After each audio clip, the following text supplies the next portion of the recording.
Hai semuanya, jumpa lagi dengan kami di channel Moviesku. Dikisahkan pada tahun 80-an, seorang guru bernama Mahir dipindah tugaskan oleh pemerintah untuk mengajar ke sebuah desa Kurdi terpencil. Desa yang terletak di daerah pegunungan dan tidak memiliki akses jalan serta dikabarkan sering didatangi oleh para bandit gunung. Selain itu, kita juga disajikan sebuah drama tentang seseorang dengan keterbelakangan yang mampu sembuh berkat bimbingan Mahir dan perjuangan seorang istri yang selalu setia dalam mendukungnya. Kali ini kita akan membahas alur cerita sebuah film drama Turki tahun 2015 yang berjudul Muciz. Film ini ditulis dan disutradarai oleh Mahsun Kirmizigul dan diperankan oleh Talat Bulut sebagai Mahir, Mert Turak sebagai Aziz, dan Sedat Tosun sebagai Mizgin. Sebelum kita mulai, seperti biasa, apabila nantinya kalian menyukai keseluruhan video ini, jangan lupa untuk menekan tombol like dan subscribe ya, serta menyalakan lonceng notifikasi agar kalian tidak ketinggalan video-video terbaru dari kami.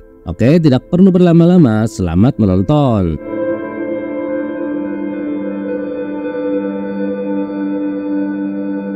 Film ini dimulai dengan seorang pria bernama Mahir yang sedang bertengkar dengan istrinya. Mereka bertengkar karena ia harus dipindah tugaskan ke sebuah desa terpencil untuk memenuhi kewajibannya sebagai seorang guru yang harus memberikan pendidikan yang layak kepada anak-anak desa tersebut. Namun istrinya menolak untuk ikut ke sana karena desa itu terletak di daerah pegunungan yang sulit dijangkau dengan transportasi umum. Alih-alih harus ikut dan tinggal di sana, dia meminta Mahir untuk mengundurkan diri dari pekerjaannya dan mencari pekerjaan lain agar mereka bisa tinggal di kota. Di sisi lain, Mahir adalah seorang guru yang berdedikasi pada profesinya. Meskipun dia harus pindah ke sebuah desa terpencil, dia akan terus menjalankan tanggung jawabnya sebagai seorang pegawai negeri. Setelah meyakinkan istrinya bahwa pekerjaannya sebagai guru sangat penting bagi masa depan anak-anak di desa, akhirnya dia diperbolehkan untuk pergi.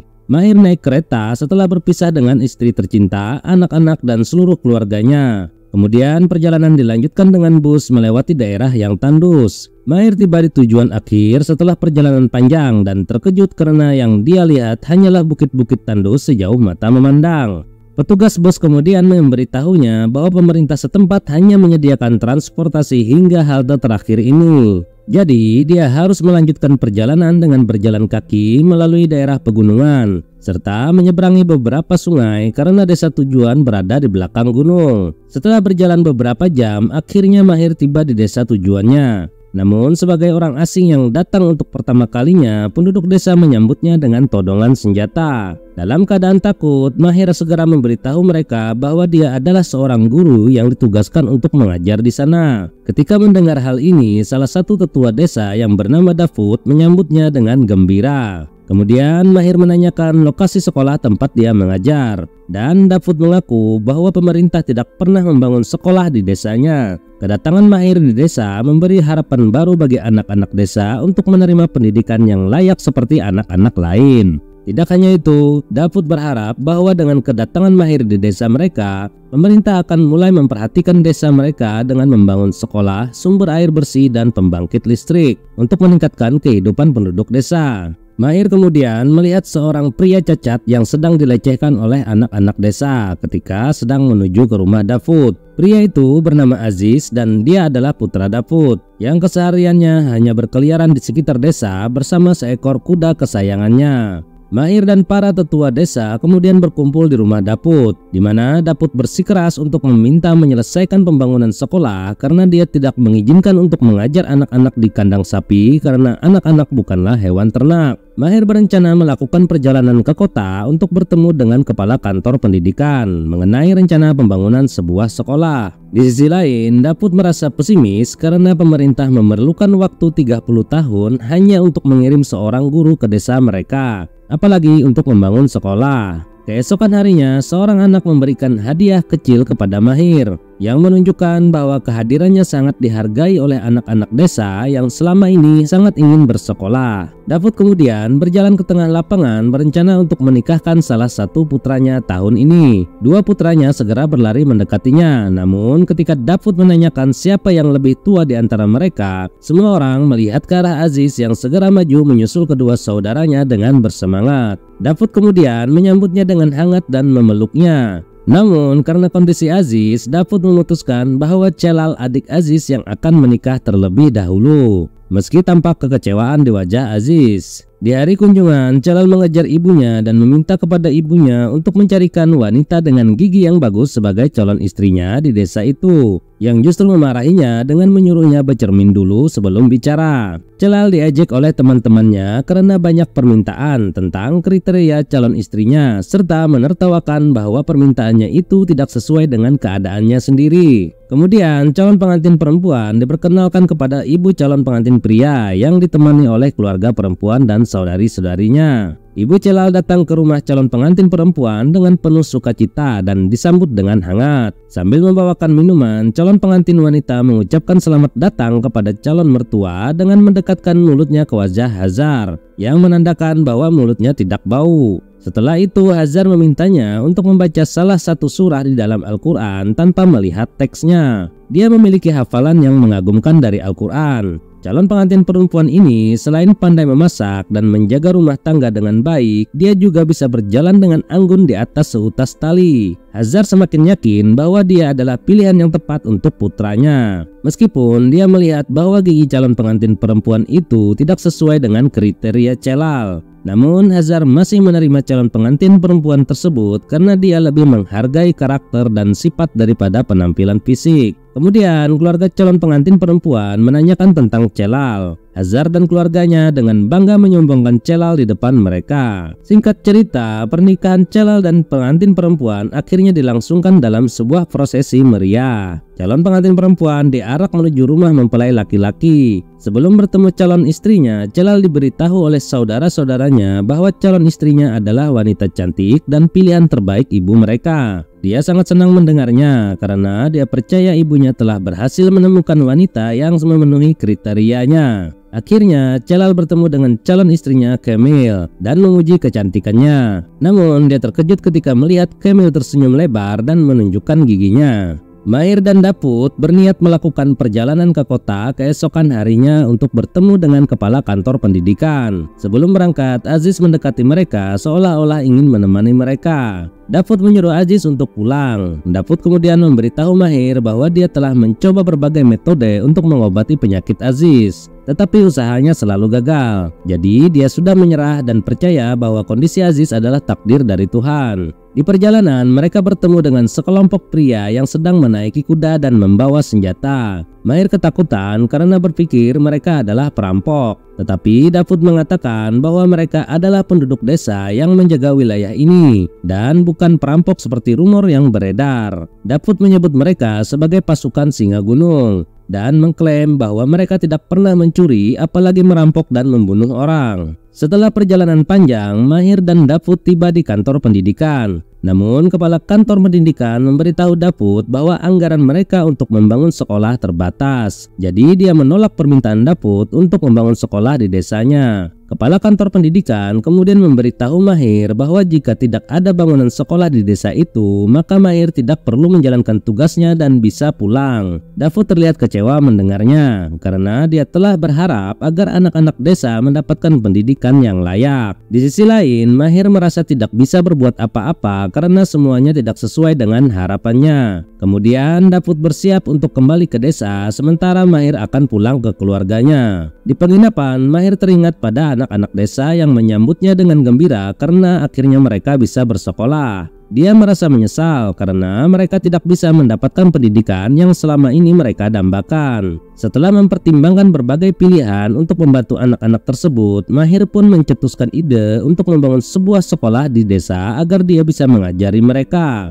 Dia kemudian menemui Dapud dan mitranya untuk merencanakan tindakan di mana Mahir berpura-pura menjadi sandera dan meminta agar istrinya tidak melaporkan kepada polisi serta mengirimkan uang tebusan. Mahir dan Dapud kembali ke desa setelah menerima dana dan akan membangun sekolah pertama di desa tersebut. Warga desa pun berbondong-bondong membantu Mahir dan Dapud dalam membangun sekolah tersebut. Bahkan para pasukan singa gunung pun membantu mereka sehingga tugas itu dapat segera diselesaikan. Sementara orang dewasa sibuk bekerja, anak-anak di desa mengganggu orang lain.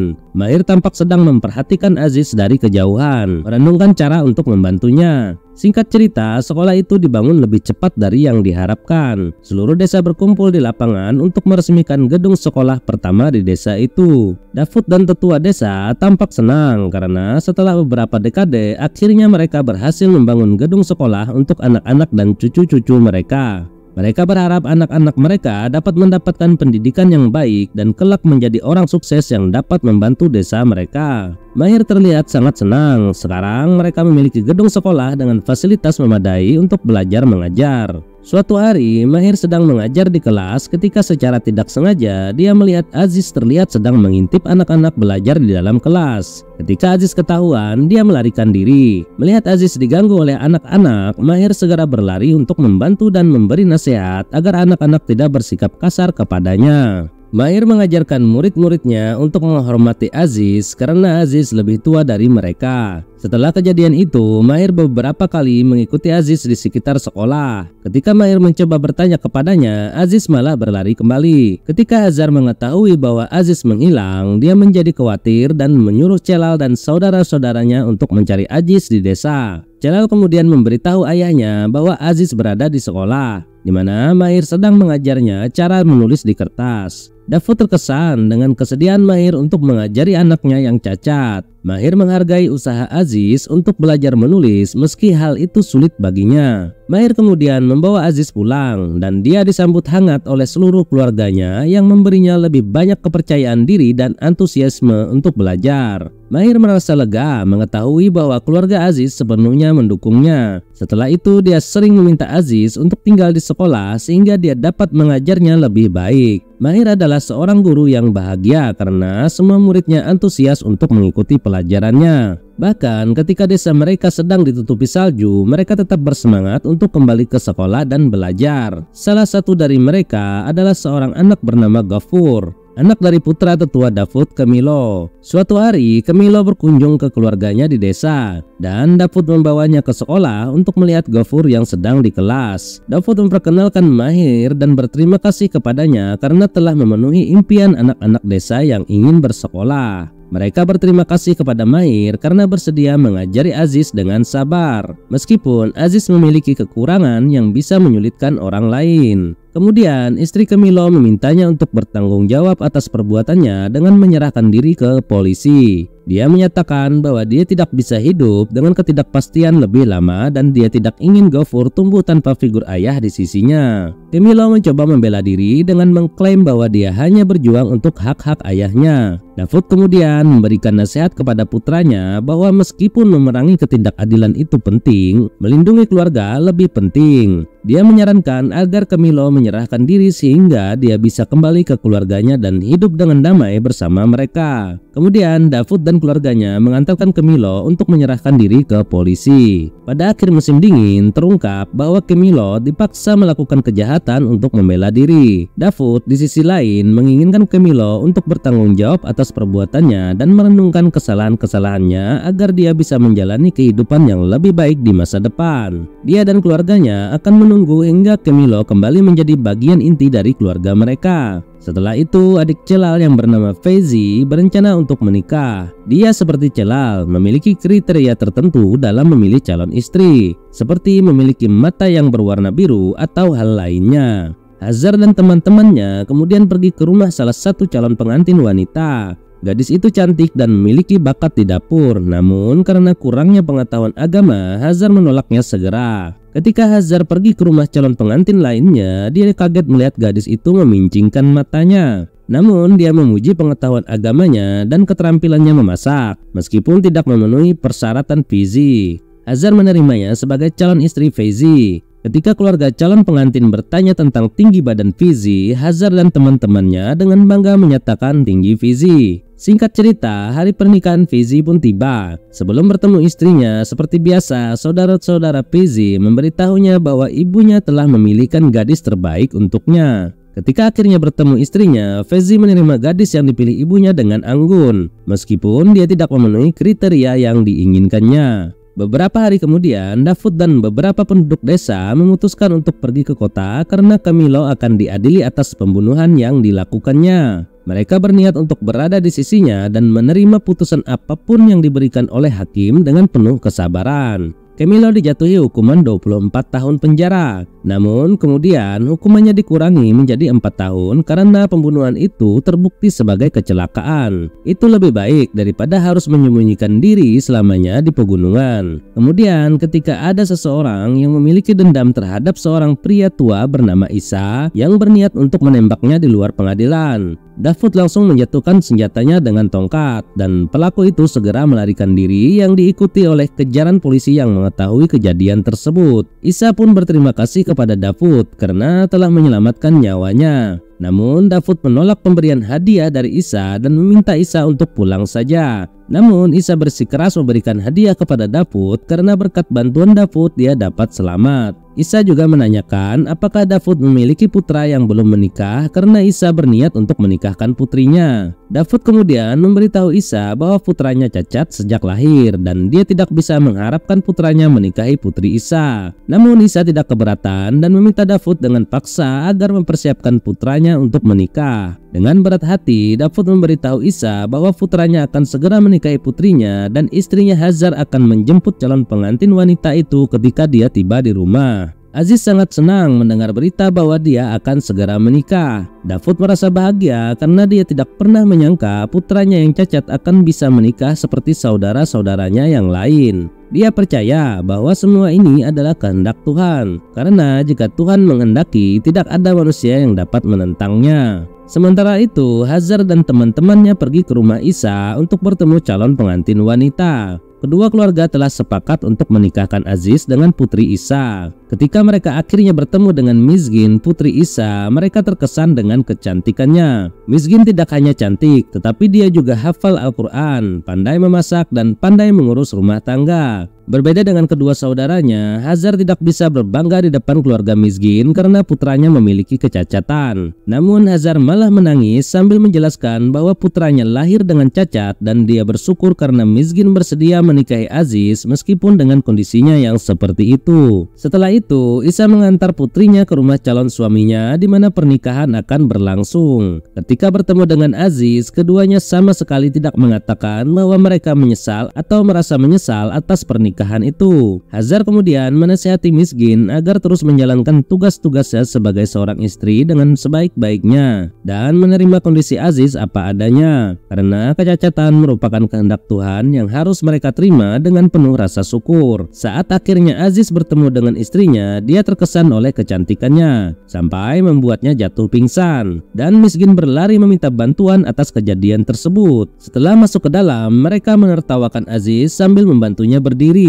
Tetapi ketika mereka menoleh ke arah Mizgin, mereka terkejut dengan mengatakan wajar saja Aziz pingsan karena dia mempunyai istri seperti bidadari. Hari-hari selanjutnya, Mizgin dengan tulus menjalankan tugas-tugasnya sebagai istri dan tampak sangat mencintai serta peduli pada suaminya. Dia bahkan berbicara pada ibu mertuanya bahwa dia akan merawat Aziz dan tidak ada alasan untuk khawatir tentangnya. Namun rumah tangga Aziz dan Mizgin menjadi subjek gosip di antara wanita-wanita desa. Mereka dengan mudah mengejek Aziz di depan Mizgin, bahkan mengatakan bahwa mereka lebih rela mati daripada menikahi pria cacat seperti Aziz. Akibatnya Mizgin akhirnya meninggalkan desa karena tidak tahan dengan cemoohan tetangga. Di sisi lain, Aziz sangat tidak disukai oleh para pria di desa karena dia adalah seorang pria cacat yang memiliki istri cantik dan baik hati. Mereka percaya bahwa dia tidak pantas mendapatkan keberuntungan seperti itu. Meskipun demikian, Aziz dan Mizgin mencoba menghadapinya bersama-sama dengan cara masing-masing dan saling mendukung satu sama lain. Namun ketika wanita-wanita desa mulai membuli Mizgin karena menjadi istri seorang pria cacat, Aziz menjadi marah, terutama ketika dia melihat Mizgin menangis dan mengungkapkan betapa tidak tahan dengan perlakuan para penduduk desa terhadap mereka.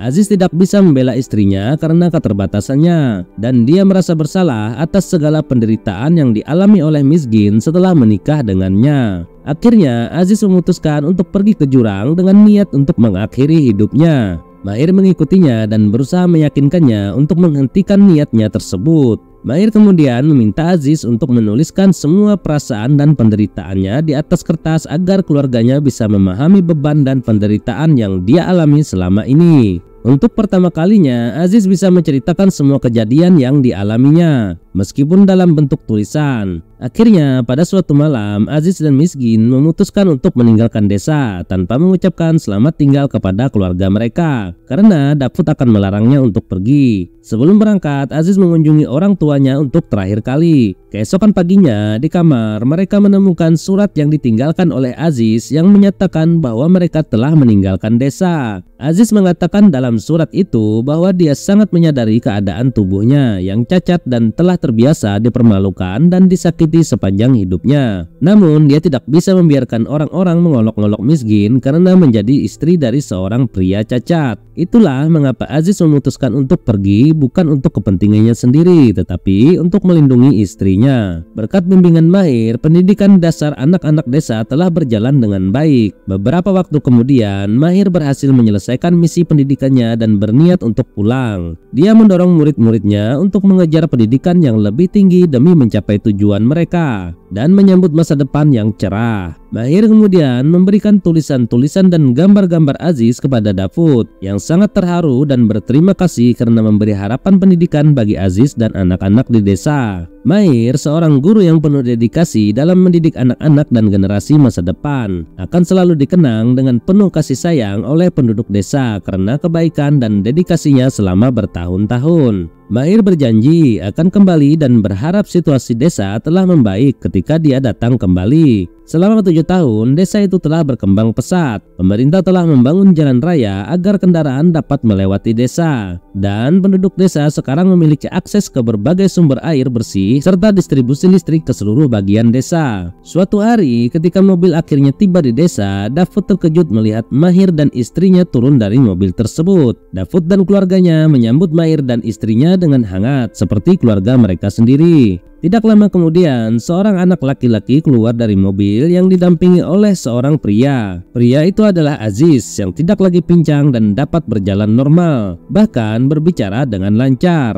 serta mengekspresikan rasa kerinduannya pada keluarganya. Dapud dan Hazar sangat terkesan melihat perubahan drastis pada putra mereka dan berulang kali bersyukur atas semua keajaiban yang telah diberikan kepada Aziz. Aziz kemudian memberitahu keluarganya bahwa dia sembuh berkat kesabaran dan ketulusan istrinya yang selalu merawatnya dan memotivasi dirinya untuk sembuh. Semua orang merasa bahagia dan bersyukur karena akhirnya Aziz dan Miskin bisa hidup bahagia bersama. Dan cerita berakhir di sini. Penasaran dengan cerita lengkapnya? Silahkan tonton sendiri filmnya serta nikmati dramanya. Oh iya, jangan lupa untuk menekan tombol subscribe ya jika Anda menyukai video ini, serta beritahu kami pendapat Anda di bagian komentar. Terima kasih telah menonton dan seperti biasa sampai jumpa lagi.